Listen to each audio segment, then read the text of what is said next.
advise people to do is to not worry about what the lines look like.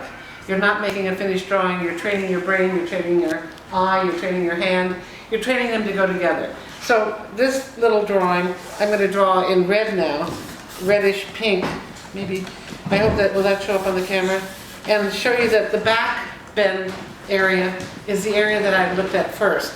And then I tried to place it on the page. Placement is very important, so that I could still get the head on, the arms out on two sides, and both legs. But I knew that I sort of felt how long the arms were, and then I actually did the length of the arms.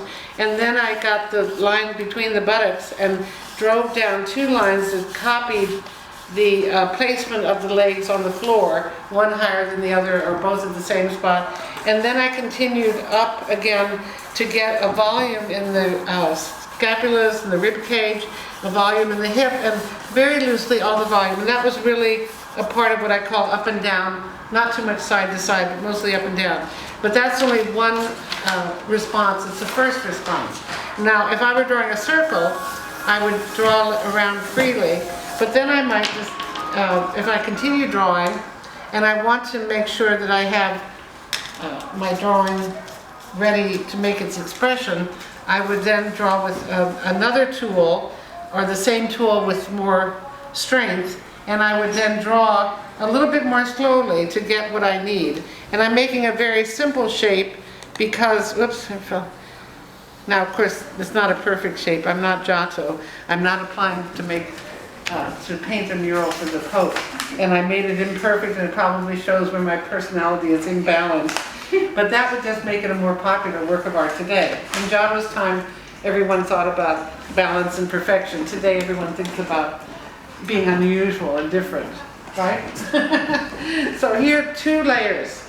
You can see the softer, lighter layer first, and then the harder layer second. So I'm going to try to recapitulate the soft layer. Once again, the belly area, the front area, the torso makes a bend, and the arms go up, but I've done it so I can place the arms going up, and then the legs come down, and the feet are at different spots.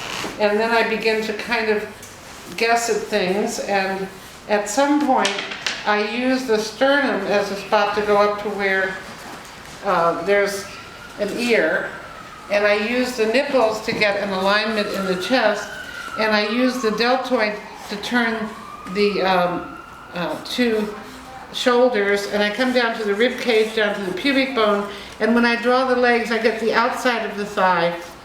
Now I go to the outside. I didn't draw the outside before, I didn't think of the outside.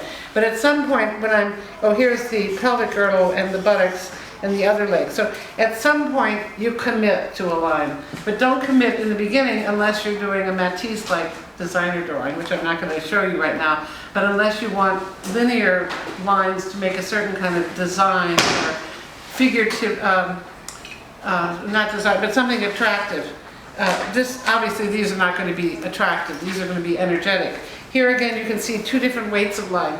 Now when you look at drawings done by masters, the weight of the line is very important if it's a person who's drawing from life and making a study. How many seconds? 30 seconds. Huh? 30 seconds. So notice two different line weights. And with that I'll stop. We're going to go to 10 twos with our wonderful model doing fabulous poses. Okay?